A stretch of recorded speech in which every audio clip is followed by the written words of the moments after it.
One man you cannot pick or should not pick in your My 11 Circle team, and that is Rohit Sharma, for the simple reason that he's not playing.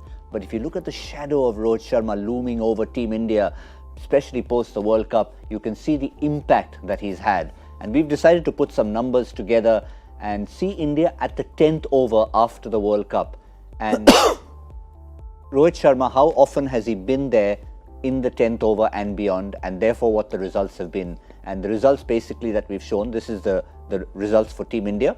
And what we'll take it forward is to show where Rohit Sharma has been. And really what we're trying to pull out over here is that... Don't lose wickets. Rohit was dismissed in each of these games. If he was dismissed early, more often than not, India have so we're looking for a leading indicator. Rohit gets out in the first 10 overs, what happens to India? And he's been a giant. By the way, everyone talks of Virat. I think in the last year or so, we started talking of Rohit Sharma in ODI cricket in the same breath. So look at the blue line, the blue lines in the earlier picture, wherever India lost wickets, 2 or 3 wickets. This is during the World Cup, 28 for 1. That was the only game against England. The last game never happened, right? For all Indian fans, that last game, that semi-final just never happened. India want to forget that as quickly as possible. But it's interesting that Rohit's style, and therefore India's style, has been conservative in the first 10 overs. Back your openers and your number 3 to bat deep and get you the big scores because you have wickets in hand. And I think that's the side effect of that, is that 5 and 6 haven't developed as much, because England's approach, for example, has been the opposite. You go hard right at the top, and so you have the Stokes and the Butlers winning you games from 5 and 6. But Rohit Sharma is a big factor. He's playing the best cricket of his life. 2019, as I remember saying in a blog, that he'll be holding on to that clock. 2019 was a great year for him. In the 13 games that India have won since, and to follow up on these numbers after the World Cup, India have won 13. In 10 of those 13 occasions, Rohit Sharma has been present at the 10th over at the crease. Well, I mean, there is no doubt about that. The kind of player he is, he's been a match winner. And the kind of stability which he brings really has an impact. And like I was talking earlier, those numbers were actually proving that fact. You know, if you have, even if little slow start, score with 4 runs per over, 5 runs per over in that first 10 overs, if you've not lost wickets, that sets a huge platform for your next 20 overs or 30 overs. And that is something which India has been doing consistently well. And the reason has been Rohit Sharma, you know, and you've seen that once he is in, his strike rate actually keeps on going up and up.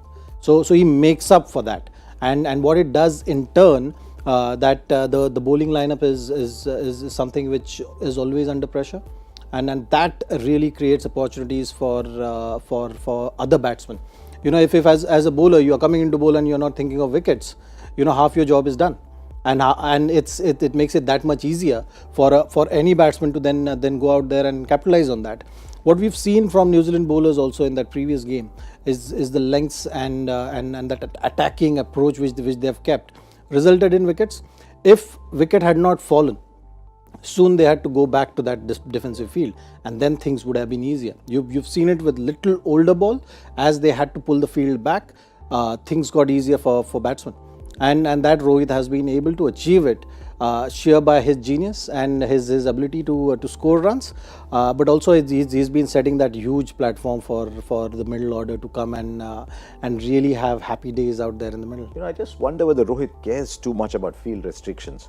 Sometimes you say, okay, there's just 2 outside, let me use the first 10 as much as possible, which was the Roy Bairstow model that England used. Just 2 fielders outside, let's go for it. But with Rohit, we're talking of probably the best 6-hitter in world cricket today, if not the best, among the top 3 or 4 best 6-hitters in the world today.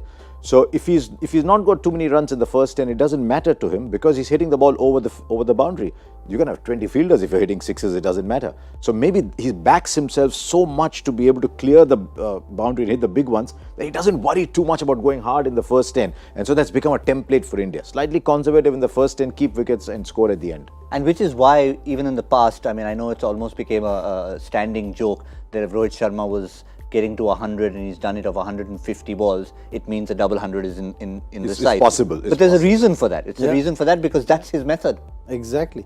I think he has figured out how to approach the game, and in this format, once you are in, and the kind of player Rohit Sharma is, he can actually hurt you both the sides of the wicket, and then as a bowler you don't have anywhere to go to. So that is something which he has understood very well. Also, with experience, he knows exactly how to put pressure on the bowlers. And that short ball which he hits, I think that really creates a lot of trouble. Be it fast bowler or spinners, those sixes which he hits over mid wicket to fast bowlers and to spinners, that really as a bowler gives you very minimal margin for errors. And that has been his strength. So once he's in as a bowler, you are down and out completely. Not really able to get through to him. With this white ball also, we've seen that there is not much of a help, and usually these ODI or white ball wickets are pretty much good for batting. So that is something which Rohit has been good with putting the pressure on bowlers. Also understanding his game. I think with experience, what he has done is that he's got very good understanding of his game.